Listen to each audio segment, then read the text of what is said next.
Welcome to Gentian. This is one of the world's great digestive herbs, and right there you have your first clue about what this herb, one of its properties. It's a bitter herb, and that bitter quality will inherently mean an enhancement of digestive capability, whether it's from the stomach, the liver, all that kind of cycle. And indeed, this is true of Gentian.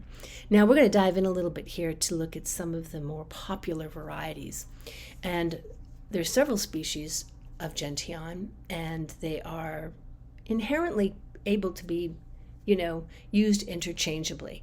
But I wanted to take a little bit of a look here at some of the Western, so you can get an idea of what this plant does from the Western side, and then these particularly two varieties from the Eastern perspective that are used, because these nuances sometimes make a difference. This is one of the reasons why people will make use of herbs and go, I don't know, didn't do anything for me, and it's because that particular herb wasn't better aligned for you, but this other one hit the mark. So let's dive in. Now, from the Western, first of all, this is probably one of the most studied what's called a true bitter herb in herbology. So for those of you that find greater confidence in something that's been studied more in the scientific Western methodology, this is your herb. Now in the West, it's going to be largely identified with the digestive system, fighting fevers, nervous system, so it's detoxing for the liver, it's a digestive, it's a stomachic, it's a menagogue, it's going to help with promoting menses, antiseptic, antibiotics. It's got a febrifuge. Did I mention that already? That's a fancy way of saying it helps fight those high fevers. So there are several varieties that are commonly referenced. The most popular is the yellow Gentian, and that's your Gentian lutea. Forgive me. But there are other varieties, and that's the European variety, and it's the most commonly referenced in herbal texts. However, you can also see the Japanese, the autumn, the field, the marsh. These are the common names, right? Spring, cross-leaved, five-leaved, all commonly used varieties. And in fact, there's the blue-flowered species is predominant in the northern hemisphere. The red variety is more common in the Andes. You have the white flower version in New Zealand. These are varieties that can be used interchangeably. But most particularly, you're going to see Gentian lutea referenced in the text, so it's good to know they're all bitter. They're all digestive. And Gentian has kind of one of the unique characteristics that it's not only bitter, but that bitterness isn't going to be diminished in the drying process or in the diluting process, and that's not necessarily true of other bitter herbs. So it's the true deal. It also shows up in a lot of liqueurs and aperitifs, and of course digestives. So you'll see it as a very common ingredient, and now you'll know a little bit more about why it's in these digestives. Now in the East, we have two varieties that are commonly used in traditional Chinese medicine.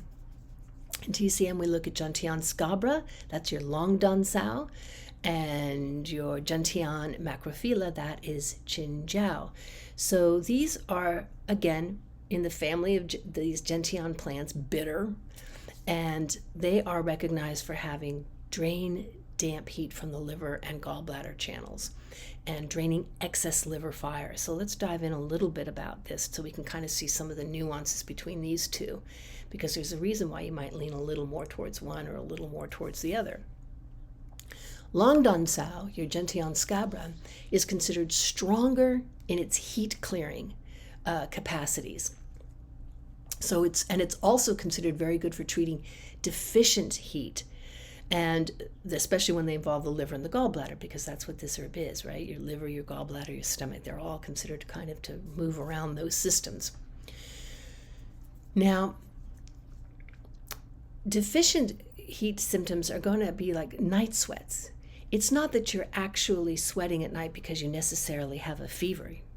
It's because you don't have enough yin, you don't have enough moisture, you don't have enough of the cooling principle to help cool you down. So you're getting this sort of heat flare up.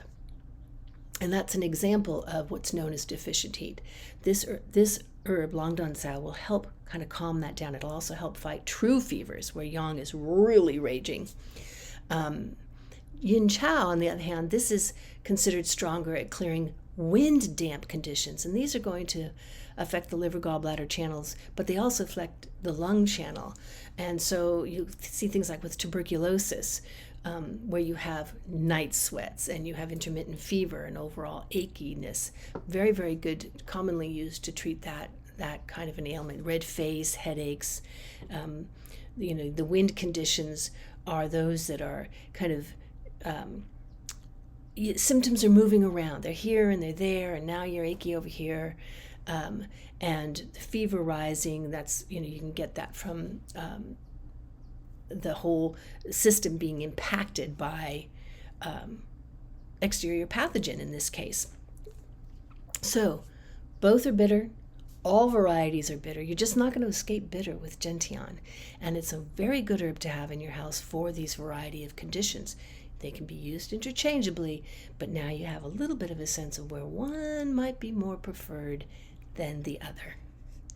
Visit our website at whiterabbitinstituteofhealing.com to find out more of the particulars and take a few notes so that you can be even more nuanced in your selection of herbs.